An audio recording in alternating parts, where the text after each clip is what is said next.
ছোট্ট বন্ধুরা, আশা করি সবাই ভালো আছো, সুস্থ আছো। নোভা একাডেমিক কেয়ারের পক্ষ থেকে আরও একটা অনলাইন ক্লাসে সবাইকে স্বাগতম। আজকে এই ক্লাসটিতে তোমাদের বাংলা বইয়ের পার্ট 5 অর্থাৎ জন্মেছি এই দেশে কবিতাটা নিয়ে আমরা আলোচনা করব।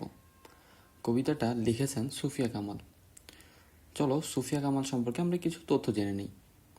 সুফিয়া কামাল কিন্তু বাংলাদেশের একজন প্রখ্যাত কবি, সাহিত্যিক এবং নারী আন্দোলনের অন্যতম পথিকৃৎ। তিনি 1911 সালে জন্মগ্রহণ করেছিলেন এবং 2000 সালে মৃত্যুবরণ করেন। চলো এই পাঠের আমাদের যে আজকে বাস্তবমুখী সৃজনফলগুলো থাকবে সেগুলো জেনে নেই। আমাদের কিন্তু প্রতিটা পাঠেরই একটা কিছু উদ্দেশ্য থাকে, বা বইয়ের যে পাঠটা দেওয়া আছে সেটা আমরা বাস্তব জীবনে প্রয়োগ করতে পারবো তেমন কিছু বিষয় থাকে। সেরকমই দুইটা বিষয় হচ্ছে স্বদেশপ্রেম এবং মেনহতি মানুষকে শ্রদ্ধা করা। নিজের দেশকে মায়ের মতো ভালোবাসা এবং দেশের মাতৃভাষার প্রতি গভীর শ্রদ্ধা ও ভালোবাসা রাখা শিখবে।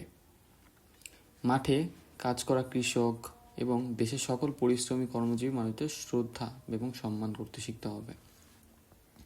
চলো আর দেরি না করে আমাদের গল্পটা আমরা পড়ে বোঝার চেষ্টা করি।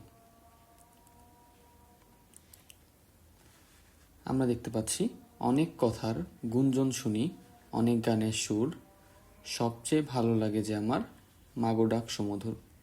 এখানে গুঞ্জন বানানটা একটু খেয়াল করো, এটা কিন্তু তোমাদের পরীক্ষায় যুক্তবর্ণ দিয়ে দিতে পারে। গুঞ্জন, অনেক কথার গুঞ্জন শুনি, অনেক গানের সুর, সবচেয়ে ভালো লাগে যে আমার মাগো ডাক সুমধুর। এখানে কবি বলেছেন তিনি অনেক কথার গুঞ্জন শুনেন, অনেক সুর শুনেন, কিন্তু তার কাছে সব থেকে ভালো লাগে কি ডাক? মাগো ডাক। আমার দেশের মাঠের মাটিতে কৃষক দুপুরবেলা ক্লান্তি নাশিতে কণ্ঠে যে তার সুর লয়ে কলে খেলা।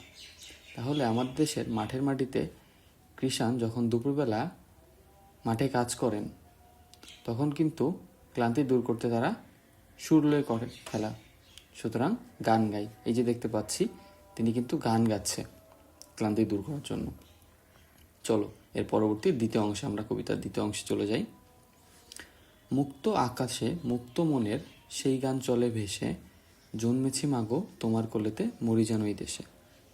কবি এই দেশের আকাশ বাতাস ধূলিকণা মেখে কিন্তু বড় হয়েছেন। তার চাওয়া তিনি যেন এই দেশেই মরার সৌভাগ্যটা পান। এই বাংলার আকাশ বাতাস, এই বাংলার ভাষা, এই বাংলার নদীগিরি বনে বাঁচিয়া মরিতে আসা। আবারও বলেছেন তিনি এই বাংলার আকাশ বাতাস, এই বাংলার নদীগিরি বনে যেন বাঁচতে অথবা মরতে চান। শত সন্তান সাত করে এর ধুলি মাখি সারা গায়ে, বড় গৌরবে মাথা উঁচু করি মানুষ হইতে চাই। এই যে এত সন্তান আমরা যে ধুলাবালি মাখি আমাদের দেশের, দিন শেষে কিন্তু তিনি বাংলাদেশেই গৌরবের সাথে মাথা উঁচু করে একজন ভালো মানুষ হতে চান। চলো আমরা আমাদের বইয়ের গল্পের যে শব্দ অর্থগুলো আছে এগুলো জেনে নেই। কৃষাণ শব্দের অর্থ চাষি অথবা কৃষক। ক্লান্তি নাশিতে, ক্লান্তি দূর করতে। তাহলে ক্লান্তি দূর করতে কৃষক কি করেন? তারা কিন্তু গাছের নিচে বসে মুক্ত মনে গান গায় বা সুর নিয়ে খেলা করে। গিরি শব্দের অর্থ পাহাড়। গুঞ্জন শব্দের অর্থ কি? গুনগুন আওয়াজ। গৌরব মানে সম্মান অথবা গর্ব। চলো আমরা বাকি কিছু শব্দ অর্থ জেনে নিই। ধূলি শব্দ অর্থ তোমরা বুঝতে পারছো, ধুলা। মুক্ত আকাশ মানে খোলা আকাশ। মুক্ত মন মানে উদার মন। স্বাদ শব্দের অর্থ কি? ইচ্ছা। সুমধুর অতি মধুর। এবার চলো আমাদের কবিতায় মূল কথাটা আমরা একবার জেনে নিই। এই কবিতায় দেশকে ভালোবাসার কথা বলা হয়েছে।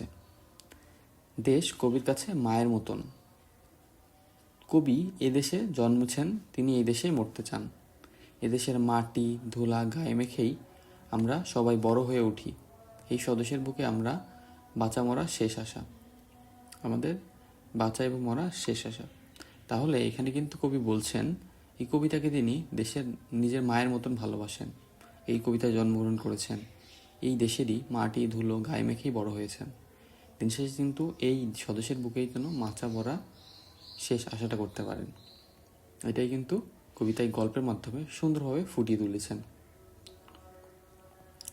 চলো তোমাদের বইয়ের আমরা কিছু শূন্যস্থান দেখে নেই।